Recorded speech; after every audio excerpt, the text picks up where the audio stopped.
Alors, on peut peut-être, comment dire, réparer une injustice, parce que je trouve que c'est très parisien. Jean-Guy Soumy est plutôt, il fait ce qu'on appelle des livres, comment dire, pas de campagne, vous voyez ce que je veux dire, plutôt qui parlent des gens, de villages et ainsi de suite.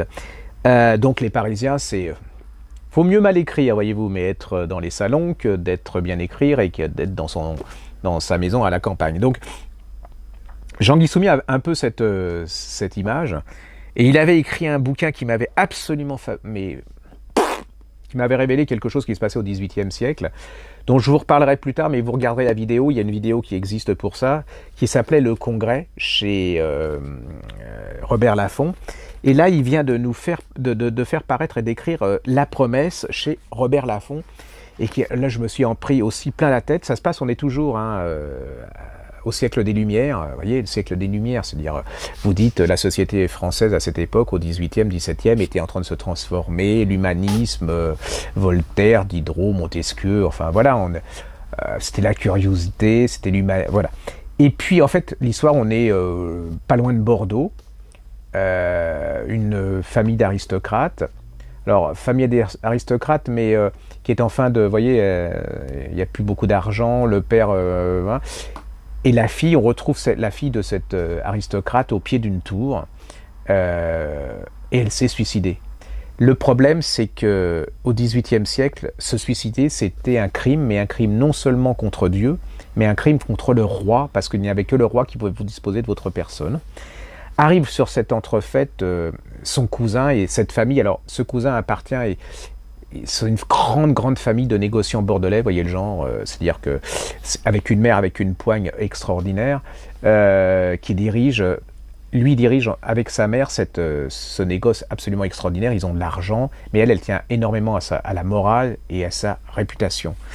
On ne sait pas pourquoi, il reçoit un ordre du juge de venir dans le village, dans la ville, pour lui révéler quelque chose. Donc il y va, et le juge lui dit, écoutez, il s'avère qu'elle s'est suicidée, et à cette époque, comme c'était un crime contre le roi, on faisait le procès de la suicidée, mais pour parler à sa place et pour se défendre, on prenait quelqu'un qui était très près d'elle.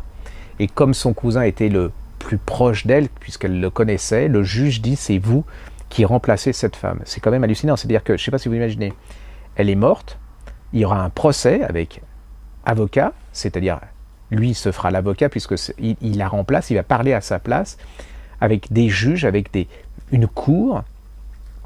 Mais comble d'horreur, c'est pas ça, c'est que s'il y a un procès, il faut un prisonnier, il faut un coupable, il faut quelqu'un qui est accusé, et l'accusé est morte. Et qu'est-ce qu'on va faire? Et bien cet accusé, on va l'habiller, on va la conserver un maximum, on va la mettre dans une prison, dans une cellule avec d'autres prisonniers. Vous voyez le genre, c'est absolument hallucinant.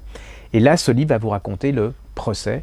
Et ce procès, je ne vais vous en parler parce qu'il s'avère que le cousin a passé un peu son enfance avec cette jeune femme, sa jeunesse.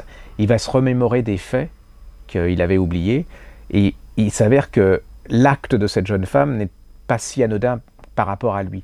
Mais c'est surtout la description de cette société qui est absolument d'une cruauté incroyable, parce que si elle est condamnée, elle est traînée, la tête à travers toute la ville, traînée, la tête à l'envers, traînée, pendue à l'envers, son nom disparaît de tous les registres, les biens sont confisqués, la famille n'existe plus, hein, c'est vraiment quelque chose d'énorme. Alors, il y a plein de choses là-dessus, c'est vraiment toute la société du XVIIIe qui est retracée là-dedans. La société bourgeoise et aristocrate bordelaise, hein. On comprend mieux l'esclavagisme après, on comprend plein de choses. Hein.